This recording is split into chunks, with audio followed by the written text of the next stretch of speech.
My name is Aura Denton and I'm a pastry chef. I try all my life to avoid to become a pastry chef. 7 years ago, I moved to America to learn English because it's really important professionally. And it was a struggle for me to find a job. So the only thing I was able to really do professionally without speaking English was pastry. And 2 years ago, I moved to New York, like with no plan, a suitcase, no friend, no job, nothing. So I started as a cooking assistant on a small French restaurant, and little by little it's escalating and ending today being executive pastry chef in a really nice restaurant in New York. I think it's like really interesting to build something for people. I think that's what I love about my job, is create for people. Don't be afraid of mistake, because mistake is part of the journey of the learning. Actually, more you play, more you understand the food. If something doesn't turn exactly like the recipe, don't toss. Go to the full process, and then maybe it will be worse, and maybe it will be more cleaning. But next time you see something, like for example, the cream starts to be like curly, and it's like, oh, it's not supposed to happen. Continue the process.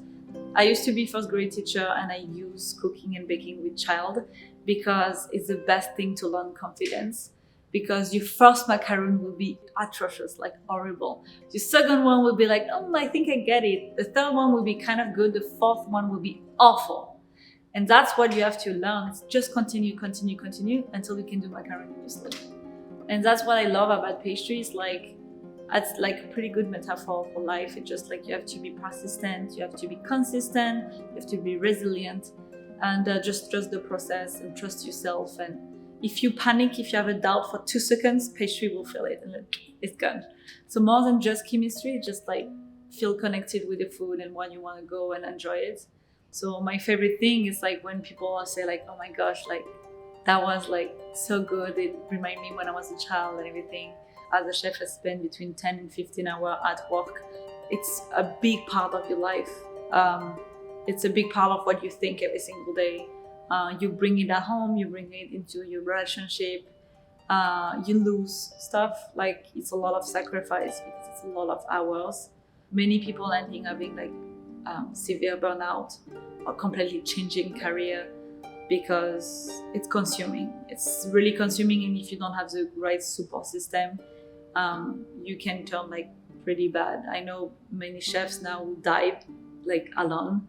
They lost wife and kids and everything just because I was so focused on like chasing something. On my own career, I struggled the most is being a chef and being a woman. It's so funny because it's the stereotype is woman making food, but at home the professional world is extremely masculine.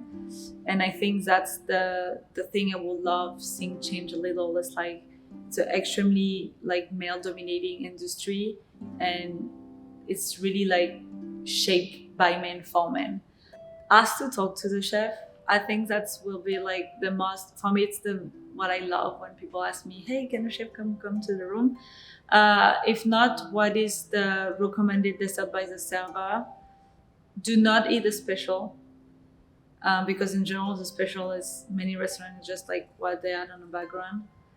Depending kind of restaurant, but our special are developed by season and by what we have, but like it's not the case everywhere.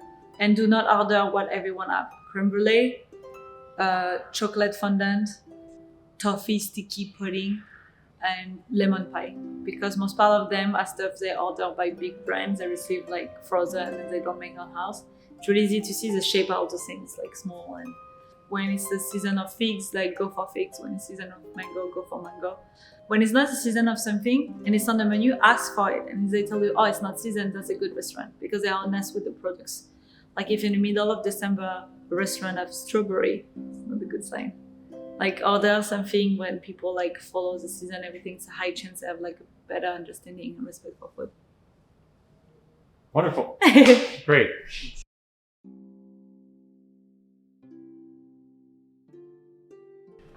Like those one, and I will swap with the one who already baked, and I will swap with the one who already baked. Okay, that sounds good. So it's just lying, but if not, we are cancelled tomorrow. Yeah. No, I may keep that in anyway because I feel like people will get a kick out of that.